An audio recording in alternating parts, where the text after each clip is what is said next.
गुरुदेव के चरणों के चरणामृत हम बना करके रखते हैं, उसका बस हमारे नियमित दोनों टाइम ये रहता है कि गुरुदेव के चरणों का चरणामृत हम ग्रहण करते हैं। आज कोई गुरु भाई आए उनको जिसको हम प्लेटफॉर्म पर बुलाना चाहते हैं गुरुदेव?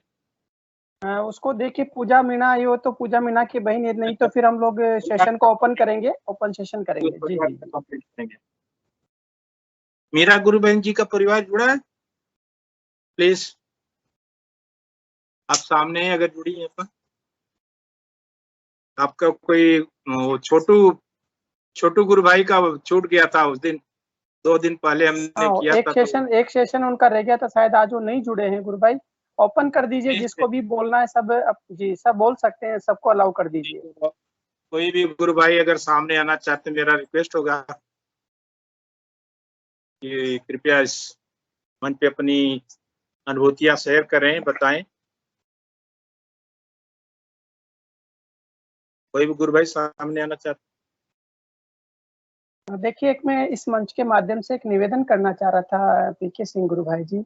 हमारा सेशन कंटिन्यू चल रहा है और सभी गुरु भाई बहन जुड़ रहे हैं, लेकिन सेशन के बाद में सब लोग अधिकांश निकल जाते हैं, तो मैं ये निवेदन करूंगा कि कृपया पूरे समय हमारा 45 मिनट का जो सेशन होता है उस सेशन में बने रहें।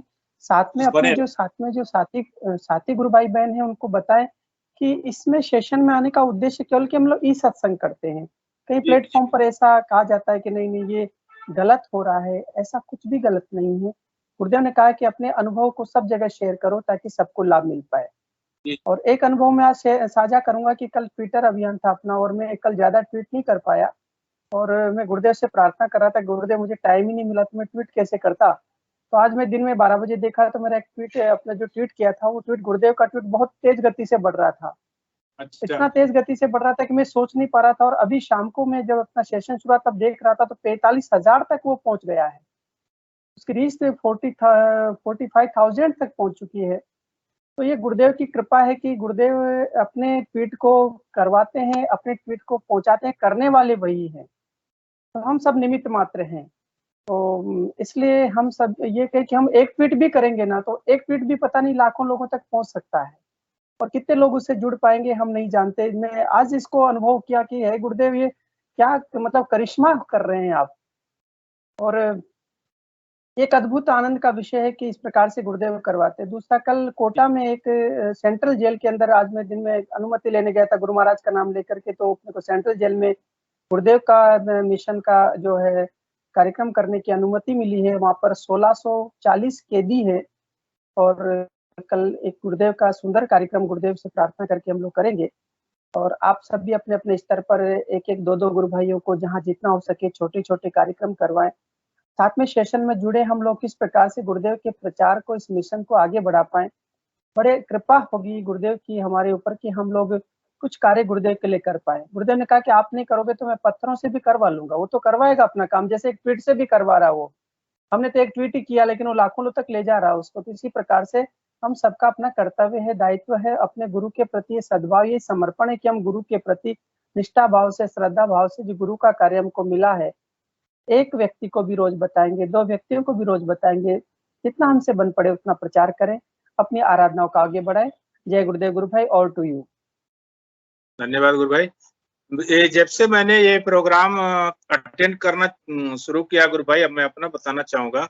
और कल जो गुरु बहन आई थी उनका मतलब वो अनुभूतियां सुनने के बाद तो मेरे नाद में इतना मतलब जबरदस्त विकास हुआ है, इतना जबरदस्त इसमें मतलब उसमें क्या कर सकते हैं, तरक्की हुई है, उसमें प्रोग्रेस हुई कि मतलब दोनों कानों से सीटियां बज रही कल से। अभी निरंतर ध्यान के दौरान तो मुझे और बज रही थी। तो मैं तो इस अपने गुरुदेव का कितना मतलब तहे दिल से शुक्रिया अदा करूं कम है, कितनी तारीफ करूं वो शब्द भी कम पड़ जाते हैं। और कोई गुरु भाई आना चाहते हैं सामने तो अपना प्रश्न रख सकते हैं, अनुभूतियां शेयर कर सकते हैं।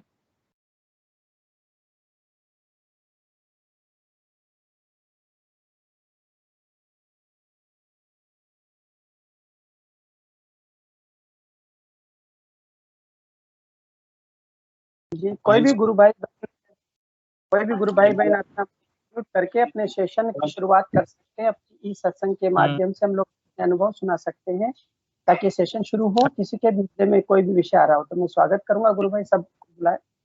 क्षितिज भाई कुछ बोलना चाहेंगे आप? अगर क्षितिज भाई नहीं बोल तो मैं एक बोल रहे हैं क्षितिज भाई कुछ? नहीं सर, वो सर कुछ बात क्या बोलना, कुछ नहीं कुछ है नहीं सर। अच्छा ठीक है जी। रवि गुरु भाई जी बोलिए प्लीज। अच्छा, एक चीज में हालांकि हम आज अभी जितने लोग हैं बट एक पॉइंट रखना चाह रहा था। हम लोग जैसे अभी ट्विटर की हमारी जो एक्टिविटी चालू किए हैं, तो पिछला संडे को हमने किया था फर्स्ट और इस संडे को भी किया। तो और उसके बाद मतलब मैं अपने लिए देखा जाए तो मैं भी ऐसा कोई बहुत ज़्यादा उसमें कोई इतना टेक्निकल नहीं है, बट जो रामलाल भाई ने बताया ना कि एक समर्पण भाव से गुरुदेव ही शायद जो 100 लोग कर रहे हैं वो एक से भी ऐसे करा देते हैं कि उसकी इफेक्टिवनेस बहुत अच्छी हो जाती है। तो सब लोगों को मेरा मतलब वही है कि हमें बहुत ज़्यादा ठीक है, एक टेक्निकल एनालिसिस और वो सब बहुत अच्छी बात है, बट जो ये समर्पण भाव से हम ट्वीट कर रहे हैं ना सारे, वो एक एक का ट्वीट 100 के बराबर है।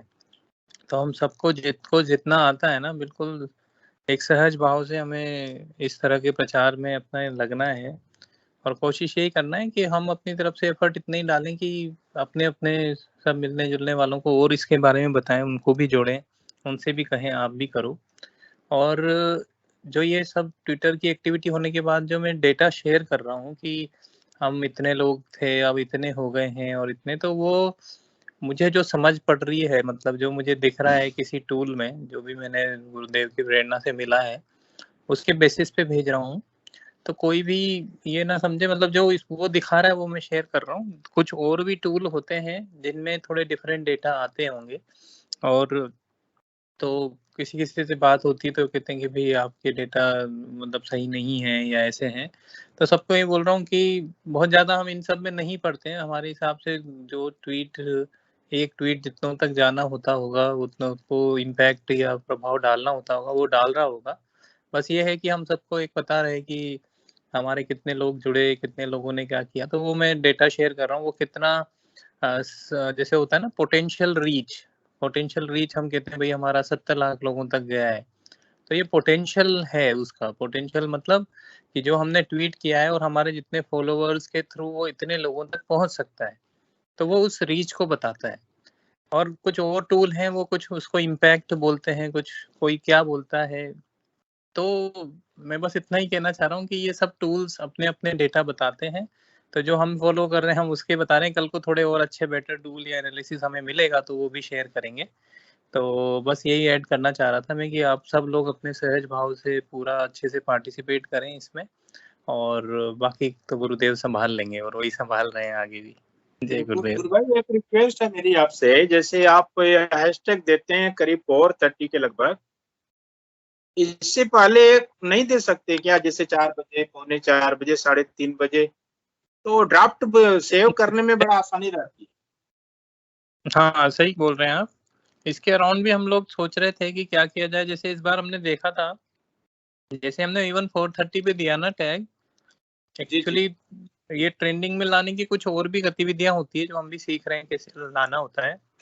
बट मेरे जैसा व्यक्ति अगर है जिसको कोई समझ नहीं ट्विटर की, हाँ पिछले सप्ताह आप देखेंगे तो मेरा मतलब नील था, 1-2 हुए होंगे। लेकिन इस संडे आप देखेंगे रिया ने थोड़ा सा मुझे बताया था कि बाबूजी इसको ऐसे ऐसे करना है, तो हम साथ में बैठ करके पिता पुत्री दोनों ड्राफ्ट बना रहे थे। बहुत सुंदर जी। हाँ, तो आधा घंटा तो हमने मेरे ख्याल से 40-42 हमने बनाया, और भेजने में तो उसको बस क्लिक करना, टच करना, अपने आप फटाफट चला जाता है। तो मैं आपसे अनुरोध करूंगा कि ये जो हैशटैग है आप करीब 1-1.5 घंटा पहले देंगे ना, तो हम लोग ज्यादा से ज्यादा कर पाए। हाँ नहीं ये बिल्कुल सही है। अभी जैसे मैं यही बता रहा था, हमें सबको क्या ना थोड़ा सा और एजुकेट करना है कि अगर हमें 5 o'clock करना है स्टार्ट, तो 5 o'clock से पहले आज इस बार क्या हो गया था, कुछ ट्वीट कुछ गुरु भाई थोड़े अच्छे उत्साहित होंगे, एक्साइटेड होंगे तो वो 4:30 पे टैग मिलते ही चालू हो गए थे पोस्ट भी करना। तो वो थोड़ा सा हमें लोगों को बताना होगा कि भाई उससे क्या होता है, वो 4:30 चालू हो जाता है तो सेग्रीगेट हो जाता है सबका टीम एफर्ट ना। तो 4:30 से लेके 5 तक में कुछ थे, 1 या 2 गुरु भाई होंगे, उनके ही ट्वीट नजर आ रहे थे। तो हमें थोड़ा वो भी ध्यान रखना है, बट कोई हार्म नहीं है। ओनली चीज वही होती है कि इसकी भी एनालिसिस और वो रहता है, बट हम लोग कर सकते हैं, मतलब कोई हार्म नहीं है। जैसे मेरे को पता था नागर अपने हिंगो गुरु भाई की क्वांटिटी बहुत ज्यादा होती है, मतलब वो 100 200 300 पता नहीं कितने बहुत सारे बना के रखते हैं। तो मेरे को ये बड़ा क्लियर हो गया था, उनका गुरु भाई आपको तो बहुत समय लग जाएगा, फिर आधा घंटा तो आपके लिए इनफ नहीं है। तो उनको मैंने थोड़ा सा पहले दिया कि भाई आप करने लग जाओ मॉडिफाई, बट पोस्ट मत करना, तो 1 to 1 बोल दिया था। तो इसी तरह हमें थोड़ा धीरे धीरे सीखेंगे तो सब लोग को फिर हम ये नहीं बिल्कुल दे सकते हैं। और हमें बस वही ध्यान रखना है कि जिनको दे रहे हैं ना, तो वो बस पोस्ट ना करें, उससे इफेक्टिव रीच थोड़ी कम हो जाए। हाँ, बस वही चीज का ध्यान रखना है। जो टाइमिंग बिल्कुल बिल्कुल। और हम भी मतलब जितने लोगों से सीख सकते हैं ना, सारे लोग जो भी हैं हमारे सब टीम वाले और सीख रहे हैं कैसे बेटर हैशटैगिंग की जाए, उसको और कैसे ट्रेंडिंग वगैरह में लाया जाए। तो वो सब करते रहेंगे, धीरे धीरे इम्प्रूवमेंट होता रहेगा। ये सजेशन आपका बढ़िया है, तो बिल्कुल इसको डिक्लेयर कर सकते हैं, थोड़ा पहले 1 घंटा पहले दे देंगे। क्रांति जी चौधरी ने आपको कहा है, प्लीज अपना माइक अनम्यूट कीजिए, कैमरा ऑन कीजिए। हाँ जी, जय गुरुदेव जी। अपना पहले मैं आपको प्रणाम करना चाहता हूँ, आप मुझे अपना कैमरा ऑन कीजिए प्लीज। नहीं मैं करती हूँ शाम को मेडिटेशन, तो लाइट अच्छी नहीं लगती हमें। नहीं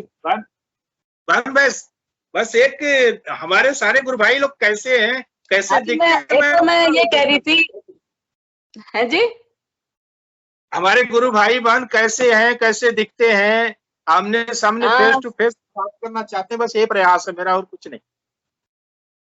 नहीं मैं अंधेरे में ही करती हूँ मेडिटेशन। इवनिंग में मेरी क्या स्किन में एलर्जी रहती है, तो वो लाइट से है ना थोड़ी बर्निंग होती है, इसलिए। अच्छा। ठीक है गुरुबान, बोलिए। हाँ, तो एक तो मैं पीके सिंह जी आपको ये भी बताना चाह रही थी कि आपके और रियाज जी के जो ट्वीट्स थे ना, मोस्टली उनमें कमेंट्स नहीं होते हैं, केवल हैशटैग और मतलब फोटो वगैरह ही होती है। तो उसमें कमेंट्स भी डाले तो अच्छा रहेगा मेरे हिसाब से, मोस्टली मैंने देखा है। अभी मैं सीख रहा हूँ इस मामले में, मैं तो नया साधक नहीं, उसमें 1-2 लाइन के कमेंट भी लिखते हैं आप, जिसमें रीट्वीट कर रही थी ना, आप आ रहे थे उस दिन, तो मैं देख रही थी मोस्टली में ऐसा था, मोस्टली के अंदर। जिस दिन मास्टर हो जाएंगे उस दिन ब्लंडर करेंगे, देखिएगा। नहीं, मैं तो इसलिए बता रही हूँ कि अपन एक दूसरे की अगर बताएंगे तो अपन में मतलब आप बता सकते हैं मेरे में अगर कुछ लगे तो आपके मेरे ट्वीट्स के अंदर, तो अच्छा ही रहेगा ना, उसमें ज्यादा जानकारी होगी। तो अच्छा, एक मैं मेरा अनुभव बताना चाह रही थी। जी बताइए। कि ना मतलब मेरे को खुद को वैसे कुछ भी एक्सपीरियंस नहीं होते हैं एक्स्ट्राऑर्डिनरी, बस कुछ क्रियाएं वगैरह होती हैं, पर मैं रेगुलर कर रही हूँ 2009 से। मतलब शायद ही कभी ऐसा हुआ हो कि मैंने दोनों टाइम ध्यान नहीं किया हो। तो ये मतलब ये जो अनुभव बता रही हूँ मेरे पड़ोसी के संबंध में है। तो एक दिन क्या हुआ कि सुबह मैं लेट उठ के ध्यान करती हूँ, तो 8-9 बज रहे थे, जल्दी नहीं उठ पाती हूँ सुबह। तो मैंने चाय बनाई, तो उस दिन क्या 2 कप चाय बन गई, ज्यादा पानी वानी पड़ गया। तो फिर चाय थोड़ा ढक के मैंने कहा चलो बाहर थोड़ा टहल के आते हैं और फिर बैठ के ध्यान करेंगे चाय पी के। तो बाहर क्या हमारी एक नेबर है, उनके हस्बैंड बैंक में काम करते हैं और 2 बच्चे हैं, दोनों बाहर पढ़ने के लिए चले गए। वो लो कर रहे हैं बाहर, एक बॉम्बे और पूना से। हाँ, तो वो क्या उनको बहुत घबराहट रहती थी, मोस्टली मैं उनसे मिलती थी तो वो अकेलापन बहुत फील करती थी। तो मैं गुरुदेव के बारे में उनको बताती थी, पर उनको है ना वो नहीं करना चाहती थी, क्योंकि उनके पहले के बचपन से कोई गुरुदेव हैं उनके माता पिता के टाइम से, तो वो नहीं उसमें इंटरेस्टेड थी। पर उस दिन मैं एक दिन बाहर, जिस दिन मैं निकली बाहर जैसे चाय वाय बना के, तो मेरे को लगा बहुत उनकी आंखों में पानी आ रहा, रोना, मतलब बहुत घबराहट में थी वो। तो मैंने कहा ऐसे करो आप, चलो मत करो मेरे गुरुदेव का ध्यान, पर आप मेरे साथ अंदर चलो और मैं चाय पीऊंगी, और आज चाय पे 2 कप बने हुए हैं, और आप मेरे पास बैठ जाना, और तो थोड़ा आपको अकेलापन तो एटलीस्ट फील नहीं होगा। तो मेरे साथ अंदर आ गई, और शायद सर्दी का टाइम था, तो मैं तो रजाई में बैठी थी, वो बोली मैं पास में चेयर पे बैठ गई हूँ। और फिर क्या हुआ कि पता नहीं गुरुदेव ने उस दिन खूब क्रियाएं करवाई। तो जब ध्यान खत्म हुआ ना, तो वो हंस रही थी, शी वाज लाफिंग, और बोले कि मेरी इच्छा हो रही थी, बोले आपका जब क्रियाएं हो रही थी ना, खूब डर भी लगने लग गया, बोले मेरी इच्छा हुई दरवाजा खोल के बाहर भाग जाऊं। पर वो बाहर नहीं गई, और मतलब वो जब बाहर निकली ना, तो हंसते हुए निकली, और उसके बाद से मैंने उनके अंदर वो घबराहट कभी नहीं देखी। हालांकि वो अपने गुरुदेव कभी भी नहीं मानते हैं, वो आजकल तो केरल वाले हैं ना, वो सदगुरु उनका कर रही हैं, पर वो उसके बाद से वो घबराहट मैंने नहीं, अदरवाइज मैं डेली उनके साथ ये चीज मतलब देखती थी कि वो बहुत, उनके हस्बैंड जब ड्यूटी पे चले जाते थे, वो अकेलापन बहुत फील करते, और मोस्टली वो ट्रेमरिंग टाइप की उनमें होती थी, आंखों में पानी आ जाता, घबराहट फील करना। पर उस इंसिडेंस के बाद, जिस दिन गुरुदेव के वो ध्यान मेरे साथ बैठी, उसके बाद से मैंने कभी भी उनमें फील नहीं किया, और मतलब एकदम से पॉजिटिविटी आ गई उनमें। तो बस यही मैं बताना चाह रही थी। जय गुरुदेव। गुरुदेव, जय गुरुदेव। मैं अपना एक बताता हूँ इसी के उपलक्ष्य में। हमारी माँ थोड़ा सा, मैं अपनी माँ को जब लेकर आया था गुरुदेव के आश्रम पे, तो जब गुरुदेव ने स्पीच के बाद ध्यान करवाना चालू किया, तो लोग जानते हैं योगिक क्रियाएं होती थी, चिल्लाते चीखते हैं। उस समय तो नहीं बोली, लेकिन जब हम लोग होटल कमरे में आए तो बोलती ये सारे लोगों को भूत पकड़ा था क्या? बोला नहीं, ऐसा कुछ नहीं है, भूत वगैरह नहीं है, ये यौगिक क्रियाएं होती हैं लोगों के अंदर से। बोलती नहीं नहीं, हमारे यहाँ वारसु ब्रह्म है बिहार में, उनके यहाँ तो सारे लोग भूत वाले जाते हैं, मुझे लगता है सारे लोगों को भूत पकड़ा है। बोला माता जी ऐसा कुछ नहीं है, आप भी करोगी तो आपको भी यौगिक क्रियाएं होंगी। सारे लोग कहाँ चिक चिक चिल्ला रहे हैं, जिसको जरूरत हो, जिसकी जरूरत है उस अनुसार यौगिक क्रियाएं होती है। होता है कभी लोगों को मतलब ये क्या हो रहा है। जी हाँ, सही बात। और नए लोग तो जैसे आश्रम पे मतलब गुरुदेव के सामने आएंगे ना, तो समझ में ही नहीं आता कि ये क्या हो रहा है। जय गुरुदेव। रोहन भाटी जी, आपका स्वागत है।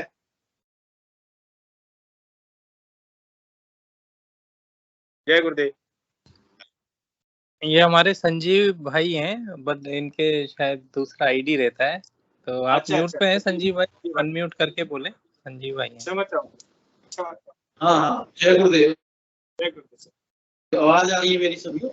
ये आ रही है। एक्चुअली भूतों वाला जो अभी भूतों वाला जो डिस्कशन हो रहा है, तो जब मैं पहली बार गुरुदेव जोधपुर गया था पंडाल में, तो बीच पंडाल में मैं बैठा था, मेरा भी कुछ इस तरीके का अनुभव था स्टार्टिंग में। मैंने कहा भूत प्रेतों वाला सिस्टम है ये, क्योंकि कोई नए लोगों को यही होता है। जी जी जी। एक व्यक्ति जो है वहां बांस की बल्ली जो थी उस पर चढ़ गया और जय गुरुदेव, जय कल की, जय कल की। मैंने कहा ऐसा कौन सा भगवान है जो बांस बल्ली पे चढ़ाता है ऊपर? पक्का मैंने कहा भूत प्रेत वाला मामला है ये। तो लेकिन धीरे धीरे फिर बाद में रियलाइज हुआ कि भाई ये तो भूतों को भी जो है योग करवा देते हैं गुरुदेव, करवा देते। भूत भी गुरुदेव के सामने योग करना स्टार्ट हो जाते हैं। तो इतना दिव्य मामला है ये। कोई जी भगवान कृष्ण बोलते हैं ना गीता में, जी भगवान कृष्ण गीता में बोलते हैं कि देवी देवताओं को पूजने वाले देवी देवताओं के बीच में जन्म लेते हैं, भूतों को पूजने वाले भूतों के बीच में जन्म लेते हैं, और जो पितरों को पूजते हैं वो पितरों के बीच में जन्म लेते हैं। और जो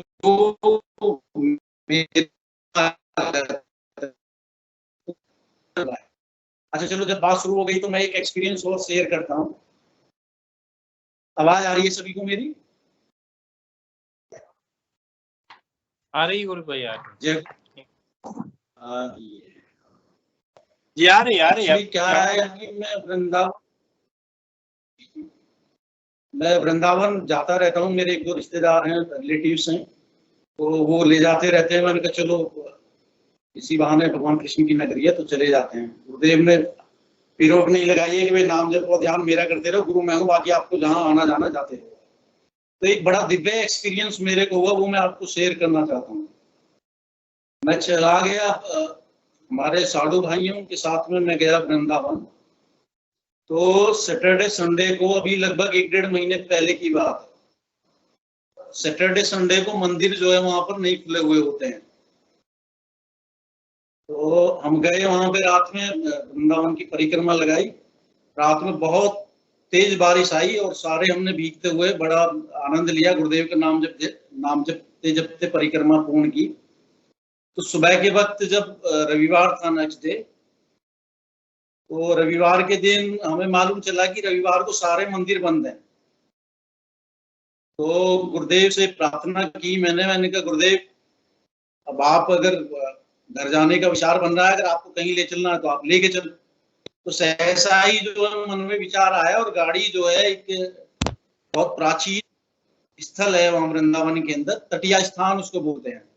तटिया स्थान वो स्थान है जो बांके बिहारी जी परंपरा से है, बांके बिहारी जी वाली जो सनातन परंपरा है उसमें है। तो उस स्थान की एक बड़ी विचित्र बात यह है, जो भी वहां के जो महंत हैं वो उस पूरे प्रीमाइसिस के बाहर नहीं जाते हैं। वो जीवन भर आजीवन वहीं रह करके साधना करेंगे, और वहीं रह करके पूरी साधना जब उनकी हो जाती है तो वो लोग चले जाते हैं। तो बड़ा दिव्य और सिद्ध स्थान है, प्राण प्रतिष्ठा की हुई है वहां मंदिर में। गुरुदेव भी बोलते थे कि भाई ये जो मंत्र है ये चेतन मंत्र है, इनलाइटेड मंत्र है, ये प्राण प्रतिष्ठित मंत्र है। तो प्राण प्रतिष्ठा का मतलब ये होता है कि इसमें पूरी गुरु परंपरा की कमाई है। इसमें ये पका पकाया फल गुरुदेव ने हमें दे दिया है। अब हमारे ऊपर है कि हम अगर इसको खा भी ना पाए तो फिर इससे जी तो हमें तो केवल पका पकाया फल मिला, इसको खाना है केवल। नाम जब बहुत ध्यान करते रहो, बस गुरुदेव पार ले जाएंगे। तो प्रेरणा हुई, वहां स्थान पर हम पहुंचे। जाकर के आज भी वहां बिजली का कोई इस्तेमाल नहीं होता, प्राचीन स्थान है, बिल्कुल ब्रज रज में ही पूरी फैली हुई है। पुराने टाइम के मकान बने हुए हैं, कुएं के जल से वो पानी पीते हैं, और प्रसाद जो है बिल्कुल चूल्हे पे वो बनाते हैं लकड़ियों और उपले से लेकर के। बड़ा दिव्य वहां का प्रसाद होता है, वो भी मैंने ग्रहण किया। तो गए वहां पर, तो जाते ही जो महाराज हैं वहां के, जो उनके भी दर्शन हो गए। वो बोले कि भाई अब 10 बजे आरती होगी, आप लोग 10 बजे आओ। हम 8:30 बजे पहुंच गए। तो मैंने कहा भाई चलो, महाराज जी के भी दर्शन हो गए, संतों महापुरुषों के दर्शन हो जाए तो गुरुदेव की कृपा है बस। की मतलब वैसे तो गुरुदेव सर्वोपरि हैं, लेकिन एक भाव देख करके जो भगवान के मार्ग पे चल रहे हैं, तो मेरा तो अपने आप ही माथा टिक जाता है उन लोगों के सामने जो राधा कृष्ण जी की उपासना कर रहे हैं। तो उनको हमने नमस्कार करके मैंने कहा चलो फिर यमुना जी में हम नहा करके, यमुना जी में नहाए। उसके बाद 9:30 पौने 10 बजे के आसपास हम आ गए। तो दोबारा जिससे मैं देखता हूँ कि महाराज जी फिर निकल के आ रहे हैं। उनका अपना दैनिक जो भी पूजा पद्धति है वो करके पौने 10 बजे के आसपास वो निकल के जा रहे थे। और फिर उन्होंने बोला कि भाई अब आप आरती में सम्मिलित हुए। तो हम गए वहां पर आरती में। तो गुरुदेव जब ये मूर्तियां जो ये स्थापित होती हैं ना, जो प्राचीन जो मूर्तियां हैं, जितने भी मंदिर हैं, तो इनमें प्राण प्रतिष्ठा की हुई होती है। प्राण प्रतिष्ठा का मतलब है कि वो प्रत्यक्ष विराजमान है सामने, ये पूरा वैज्ञानिक है पूरी चीजें जो है। तो मैंने बिल्कुल भी कोई कल्पना नहीं की थी, इतनी दिव्य आरती, इतना बढ़िया सात्विक माहौल वहां पर। मैं 10 मिनट के लिए वो आरती हुई, 10-15 मिनट, और पूरी एकाग्रता के साथ, जितने भी वहां लगभग 100-150 लोग रहे होंगे, और इतनी दिव्य आरती हुई। उसके शब्द तो मुझे याद नहीं, लेकिन भाव बहुत सुंदर थे। ऐसा लगा कि मतलब भगवान कृष्ण को और राधा रानी को रिझाने के लिए जो है वो हो रही है। तो जैसे ही वो, मैंने कहा गुरुदेव मैं तो आपके शरण हूँ, और बिल्कुल एकाग्रता इतनी हो गई गुरु भाई कि उस पूरे प्रीमाइसिस से हटे नहीं। सामने क्या जो है मूर्ति विराजमान है राधा कृष्ण जी की, और उसमें झूला पंखा जल रही थी एक लेडी जो है बराबर में। तो वहां 24 घंटे की झूला जो पंखा चलने की सेवा है वो करते हैं वो लोग। तो मैं क्या देखता हूँ, मैंने आंख बंद करी, पूरी एकाग्रता इतनी हो गई। तो आगे चक्र पे मैं देखता हूँ कि वहाँ फूल जो आगे छोटे छोटे पड़े हुए थे, वो बड़े बड़े फूल बन गए एकदम से। और सामने प्रत्यक्ष मैं देख रहा हूँ कि राधा कृष्ण जी विराजमान है, और वो कोई दिव्य लेडी है। वो अपना पूरा डिवाइन एकदम से, पूरा माहौल एकदम से ऐसे समझो चेंज हो गया। आंख बंद करके मैं देख रहा हूँ, आंख खोलूं तो फिर सामने वही मूर्ति दिखाई दी। मैंने कहा ये क्या हो गया, फिर आंख बंद किया, ऐसा 5 सेकंड के अंदर इतना दिव्य अनुभव हुआ। तो मैंने कहा ये क्या चमत्कार हो गया गुरुदेव। मैंने कहा इस तरीके का ये क्या है? तो फिर मेरे को रियलाइज हुआ, एक गुरु भाई से मेरी चर्चा हुई तो उन्होंने बताया कि भाई ये क्योंकि प्राण प्रतिष्ठा है मूर्ति में वहां में, और गुरुदेव ने आपको चेतन मंत्र दे दिया है, तो चेतना के स्तर पर आपको जो है वो साक्षात्कार हो गया। तो बिल्कुल ये सच्चाई है, क्यों प्राण प्रतिष्ठित जो मूर्ति है और गुरुदेव ने जो मंत्र अंदर डाल दिया तो वो स्वयं का दर्शन कर रहा था। मेरे को तो ये अनुभव हुआ। तो बाद में इतना रोमांच बॉडी में हो गया कि पूरी मैं बिल्कुल शांत हो गया सच पूछो तो। मतलब 1-2 घंटे तक मेरी किसी से कोई बात करने की इच्छा नहीं हुई, इतने वो दिव्य दर्शन थे। लेकिन पूरे इसमें मैं आपको बताऊं कि केवल और केवल ये गुरुदेव की कृपा है जो इस तरीके के दर्शन हो पा रहे हैं साधकों को। गुरुदेव ने जो मंत्र दिया है इसमें स्वयं राधा कृष्ण विराजमान है, और गुरुदेव राधा कृष्ण जी के अवतार हैं हमारे। तो मेरे को तो मैं बताऊं शुरू से ही मैं जब से जुड़ा हूं गुरुदेव से, मेरे को तो सीधे भगवान कृष्ण नजर आते हैं गुरुदेव के अंदर। गुरुदेव में और भगवान कृष्ण में कोई अंतर नहीं है। ऐसा नहीं कि मैं कोई बोलने के लिए बोल रहा हूँ ये बात, मेरे को ये बिल्कुल प्रत्यक्ष अनुभव में आती है बात कि गुरुदेव जो हैं हमारे ये राधा कृष्ण जी के अवतार हैं, और ये पूर्ण साधना है। अब आप ये जो गुरुदेव बोलते हैं ना कि भाई सर्वधर्मान परित्यज्य मामेकम शरणम व्रज अहम त्वाम सर्व पापेभ्यो मोक्षयिष्यामि मा शुचय। जब ये युद्ध हो रहा था महाभारत का, तो भगवान कृष्ण अर्जुन को ये ज्ञान दे रहे थे कि भाई अर्जुन के हाथ पैर कांपने लगे जब उसने देखा कि दोनों तरफ तो ये मेरे अपने हैं, पितामह भीष्म हैं, गुरु द्रोणाचार्य हैं, और ये भी मेरे अपने सगे संबंधी हैं, मैं इनसे युद्ध कैसे करूंगा। तो फिर भगवान कृष्ण जब बीच में रथ दोनों सेनाओं के बीच में ले जाकर के खड़ा किया भगवान कृष्ण ने, तो अर्जुन के हाथ पैर कांपने लगे और उसने अपना गांडीव जो धनुष था बिल्कुल थरथरा करके उसके हाथ से गिर गया। तो बोला कि मैं युद्ध नहीं करूंगा, मैं तो इससे बढ़िया ये है कि मैं जंगल में जाकर के कुछ साधना कर लूं, इससे बढ़िया ये है इनको मारने से मेरे को राजपाट मिल भी जाएगा, तो ऐसे राजपाट को मैं करूंगा क्या। इस तरीके का भाव आ गया।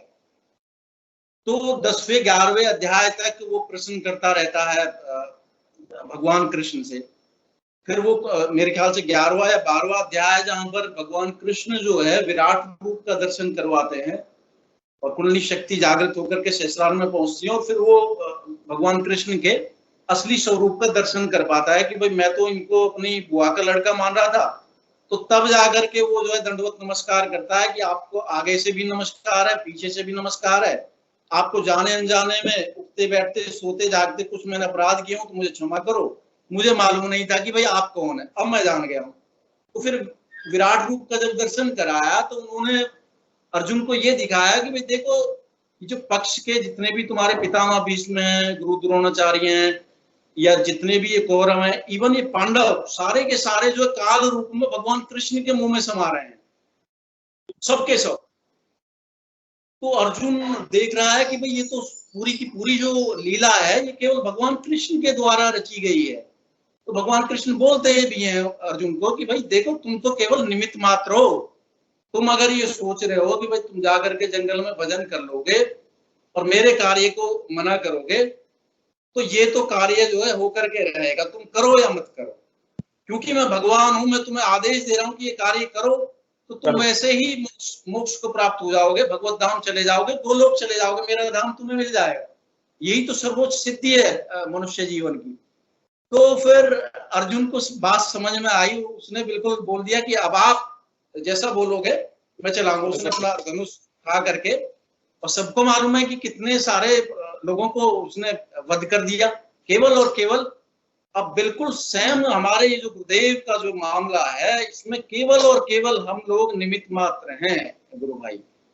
हमारे पूरे मिशन को इसको गुरुदेव चला रहे हैं, इसमें रंच मात्र भी कोई ये ना रखे कि भाई मैं हूं करने वाला। अहम भाव तो इसमें बिल्कुल अगर किसी के अंदर आ भी जाता है तो गुरुदेव उसको छूमंतर कर दे, एक सेकंड में दिखा देते हैं कि भाई देख कि तुम नहीं कर रहे हो, ये मैं कर रहा हूँ।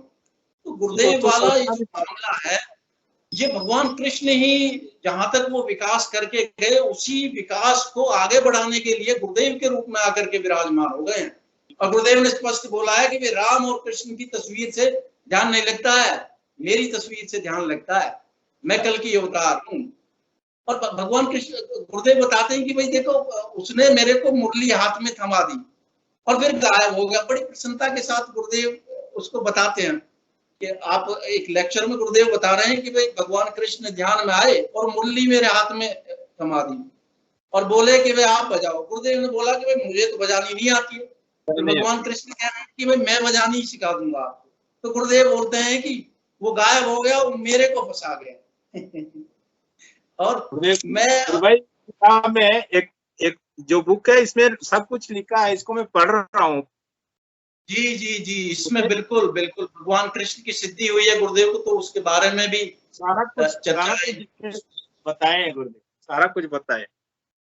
तो अब क्योंकि देखिए कहीं भी साधना पद्धति में निर्गुण निराकार और सगुण साकार, अब जो जिस रूप में गुरुदेव को माने वो दोनों ही लाभ गुरुदेव, ये पूर्ण आराधना है। कोई निर्गुण निराकार उपासक है तो उसको वैसी अनुभूतियां होंगी, कोई सगुण साकार उपासक है उसको वैसी अनुभूतियां होंगी।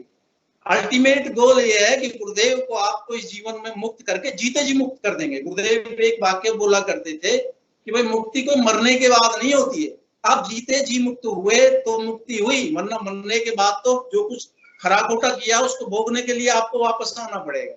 जी जी, तो बिल्कुल सत्य बात है। तो गुरुदेव हमारे जितने भी गुरु भाई बहन हैं उनको जीते जी मुक्त कर दे रहे हैं। बिल्कुल आप देखो कि निष्काम कर्म योग, गुरुदेव बोलते हैं कि भाई इसमें आप जीते जी निष्काम कर्म योग के मार्ग पर आप चलना प्रारंभ कर देंगे।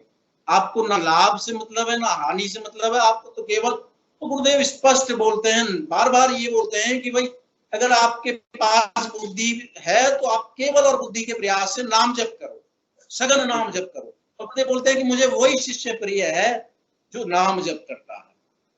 पता नहीं गुरु भाई मेरे से तो गुरुदेव ने नाम जप ज्यादा करवाया, प्रचार भी करवाया, और मैंने प्रैक्टिकल अनुभव ये किया है कि जब नाम जब हमारा हो रहा होता है तो गुरुदेव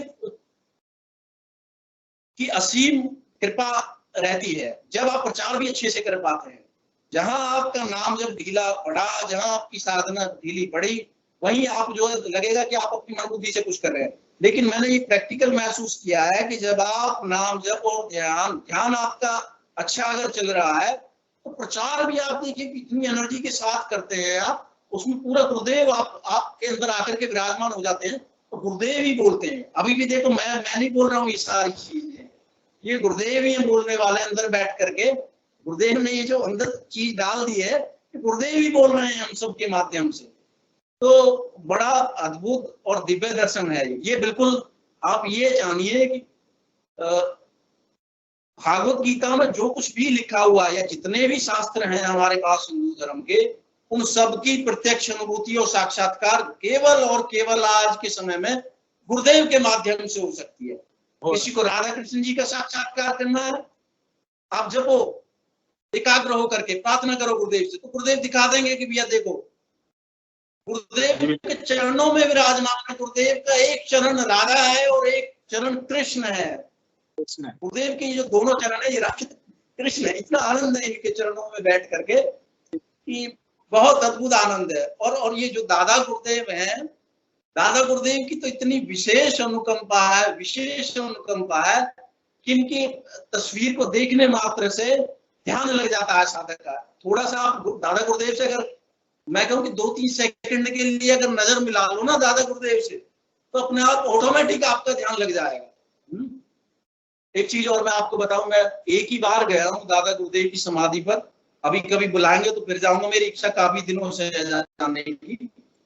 तो जिस दिन मैं पहली बार गया था, गुरुदेव के साथ में तो अनुभव है ही है दिव्य, लेकिन जब मैं दादा गुरुदेव की समाधि पे गया था तो आप ये लगा लो कि वो वास्तव में ही इतनी वहां विराजमान है। साक्षात दादा गुरुदेव वहां बैठे हुए हैं समाधि, जोधपुर आश्रम में भी बैठे हुए हैं, जहां जहां ये आश्रम बने हुए हैं इवन आपके घर में ये जो तस्वीर दादा गुरुदेव की और गुरुदेव की लगी हुई है, तो यहाँ भी ये विराजमान है, साक्षात विराजमान। ऐसा नहीं है कि जोधपुर में, जहाँ जोधपुर में भी बैठे हुए हैं, आपके घर में तस्वीर विराजमान है, यहाँ भी बैठे हुए हैं, और जहाँ दादा गुरु जामसर में भी बैठे हुए हैं, सब जगह ये विराजमान है। जहाँ इनका नाम जप ध्यान हो रहा है, जहाँ गुरुदेव की आवाज है, गुरुदेव की चर्चा है, गुरुदेव के दर्शन का प्रचार प्रसार है, गुरुदेव की वाणी जहां पर चल रही है, तो वहां 100% पूर्ण रूप से गुरुदेव विराजमान रहते हैं। अभी देखो जब मैं बोल रहा हूँ, मैं नहीं बोल रहा हूँ, मेरे को इसमें कुछ शंका नहीं, गुरुदेव ही बोल रहे हैं अंदर बैठ करके।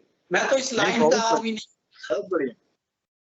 मैं आपको बताऊं, मैं जब 10 साल से जुड़ा हूँ गुरुदेव से, 10 साल वाले पीछे मैं मुड़ करके देखता हूँ, और आज मैं जो ये बैठा हूँ ना आपके सामने, तो ये कोई दूसरा ही आदमी आपके सामने बैठा है। मैं आपको बताऊं, सही बात, ये इतना परिवर्तन गुरुदेव ने कर दिया है कि केवल और केवल गुरुदेव और दादा गुरुदेव बचे हैं जीवन में, बाकी सारी चीजें सब साइड हो गई हैं। गुरुदेव ने इतनी कृपा की है कि भाई अब तुम्हें और कुछ करने की जरूरत नहीं है, आपको जो कुछ मिलना है मेरी शरण में मिलना है, ये बिल्कुल प्रत्यक्ष अनुभव करवा दिया है गुरुदेव ने। ना तो कोई यार रिश्तेदार कुछ देगा, ना आपको कोई घर परिवार वाले देंगे। कोई ये बोलता हो ना आज की डेट में कि भाई मैं इतना बड़ा तुम्हारा सगा संबंधी हूँ, या इतना जीने मरने की कसमें कोई यार दोस्त खाता हो तुम्हारे साथ में, तो वो भी आपको कुछ नहीं देने वाला है। आपको जो कुछ मिलेगा पूर्ण संतुष्टि और पूर्ण तृप्ति आपको केवल और केवल गुरुदेव के माध्यम से मिलेगी। गुरुदेव के माध्यम से मिलेगी। जो गुरुदेव की जो साधना है, हम सब बहुत बहुत सौभाग्यशाली हैं कि गुरुदेव ने हमें पकड़ लिया है। गुरुदेव, आप ये जान लो कि जो दीक्षा गुरुदेव के द्वारा मिली है, ये ऐसे ही नहीं मिल गई है, भगवान की कृपा हुई है, गुरुदेव की कृपा हुई है, तब जाकर के ये दीक्षा हमें मिली है। और कई लोग ये बोलते हैं कि भाई हमारा ध्यान नहीं लगता। भाई ध्यान लगाने के लिए आपको गुरुदेव से प्रेम करना पड़ेगा। आप गुरुदेव से प्रेम करो भाई, दादा गुरुदेव से प्रेम करो। और प्रेम कैसे होगा? जितना मंत्र का आप सघन नाम जप करेंगे। इस नाम जप में और गुरुदेव में कोई अंतर नहीं है। गुरुदेव कहीं गए थोड़ी है, गुरुदेव तो हमारे अंदर ही विराजमान है। और बाहर ये जो मंत्र जब गुरुदेव ने दे दिया है, इसका हर एक सेकंड आप जाप करो, गुरुदेव आपके साथ में ही है। ऐसा ये बिल्कुल गुरुदेव ने पकड़ रखा है। जितना आप इस मंत्र का जाप करोगे, उतना गुरुदेव आपके अंदर बैठे। आपकी गाड़ी गुरुदेव चला रहे हैं, आपको बुलवा वो रहे हैं, आपको सांस अंदर से बैठ करके वो ले रहे हैं। बोलने वाले वो, प्रचार करवाने वाले हो, नाम जपने वाले हो, ध्यान करने वाले हो। हमारा तो खेल खत्म हो गया इसमें। हम तो बोलते हैं ध्यान करो, बाकी की छुट्टी तुम्हारी। जी गुरुदेव ही बैठे हुए हैं। जी, गुरुदेव यही बोलते हैं कि आप नाम जपो, ध्यान करो, बाकी आपकी छुट्टी। बिल्कुल बिल्कुल गुरु भाई, ये बड़ी गुरुदेव की विशेष अनुकंपा है। गुरुदेव की कृपा पात्र का तो मैं सीधा जीता जागता उदाहरण हूँ कि गुरुदेव से मैं जुड़ा भी, तो भी एक चमत्कार ही था। मतलब 2 जगह टिकट नहीं होती तो मैं टीटी के पीछे नहीं जाता, और टीटी के पीछे नहीं जाता तो गुरुदेव से मेरा संपर्क नहीं होता। और दादा गुरु की जैसे बात आप कर रहे हैं ना, उस तस्वीर की, उस तस्वीर में इतना अट्रैक्शन है कि मैं पहली बार देखते ही पता मुझे महसूस हुआ कि नहीं, यहाँ पे कुछ है। बिल्कुल बिल्कुल, ये चेतन फोटो है। आपके कोई समस्या है, आप 5 मिनट बैठ करके गुरुदेव की तस्वीर को देखते रहो, दादा गुरुदेव की तस्वीर को देखते रहो। बस आप देखते रहो, निहारते रहो। आप ये देखोगे कि मन के स्तर पे ये समस्याएं होती हैं, मन को गुरुदेव 5 मिनट में पकड़ करके बैठ जाएंगे। आप ये देखोगे कि मैं किस बात की चिंता कर रहा था, है? मन में कोई विचार आया, उसको दुख सुख की अनुभूति हो रही है। जब आप सच्चिदानंद विग्रह सामने बैठे हैं, गुरुदेव उनसे जुड़ गए, तो छूमंतर हो गई 1 सेकंड में। वो समस्या थी ही नहीं, उसको आप जबरदस्ती लेकर के बैठे। आप 5 मिनट बैठो तो सही इनके सामने। और एक चीज और मैं बोलना चाहूंगा गुरु भाई, देखो ये जो बीमारियां हैं, ये तो सहज रूप से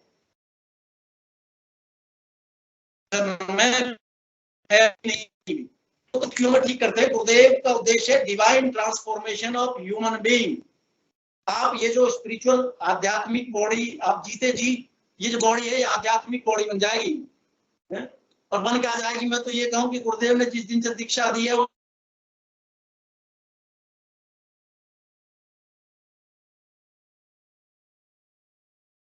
आपकी आवाज कट रही भाई, गुरु भाई।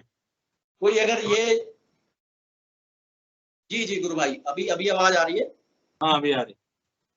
हेलो, जी जी आ रही, बोलिए। तो यही था कि मतलब अगर कोई ये सोचे, जिस दिन से गुरुदेव ने दीक्षा दे दी है ना गुरु भाई, तो गुरुदेव ने आपको पकड़ लिया है, अब आपकी इसमें चलने वाली नहीं है।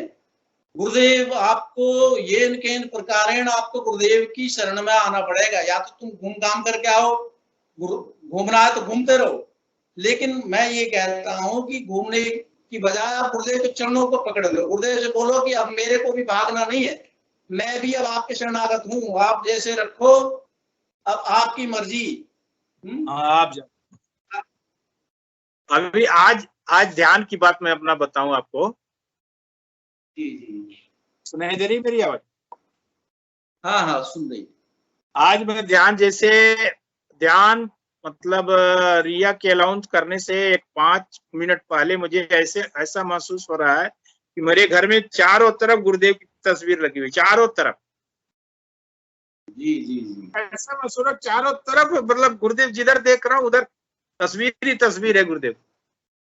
जी जी जी जी, वो आपके अंदर बैठ गए हैं गुरु भाई, वो अंदर बैठ गए, बाहर तो आप उनसे प्रेम करो, केवल वो आपके अंदर ही विराजमान है, बाहर भी तस्वीर में विराजमान है, अंदर भी। तो ये खुद स्वयं ही स्वयं का दर्शन करते हैं और साधक को आनंद प्रदान कर देते हैं।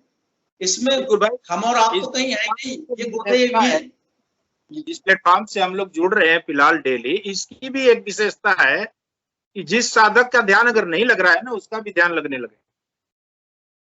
बिल्कुल बिल्कुल गुरु भाई, बिल्कुल बिल्कुल, क्योंकि यहाँ पे जितने भी शिष्य आते हैं सारे चेतन शिष्य आते हैं और वो एक एनर्जी पास होती है एक दूसरे के। अभी देखो जब बैठा था मैं, जी जी जी, मैं बैठा था, जब आप बोल रहे थे कि भाई कोई जब किसी ने हैंड नहीं रेज किया तो गुरुदेव ने प्रेरणा ऐसी करी कि भाई आज आप बोलो। सही बता गुरुदेव ने, और मैं बोलना नहीं चाह रहा था बिल्कुल, मैं बताऊं आपको, मैं तो ये रख के यहाँ पे और साइड में लेट गया था, मैंने कहा लेट के आज सत्संग का आनंद लेंगे। अच्छा। लेकिन गुरुदेव ने अंदर से खड़ा किया कि खड़े हो, तुम खड़े हो और तुम बोलो आज हैं। तो गुरुदेव भी बोलने वाले हैं, बुलवाने वाले भी वही है गुरु भाई, हम सब तो सिर्फ निमित्त मात्र हैं। और सुपर, बस बहुत बहुत जय गुरुदेव गुरु भाई, बस इतना ही था, इतना ही। आगे कभी और मौका मिलेगा तो मैं रखूंगा भी। हमारा सेशन का समय भी हो गया है। मैं अपने इंगू गुरु भाई जी से अनुरोध करूंगा कि इसका समापन करें अपने शब्दों में। जय गुरुदेव। जय गुरुदेव सभी को। गुरुदेव की दिव्य चेतना सभी में सिद्ध हो, जगत व्यापी हो और जगत के कल्याण के लिए हो। जय गुरुदेव सभी को, बहुत बहुत जय गुरुदेव। जय गुरुदेव।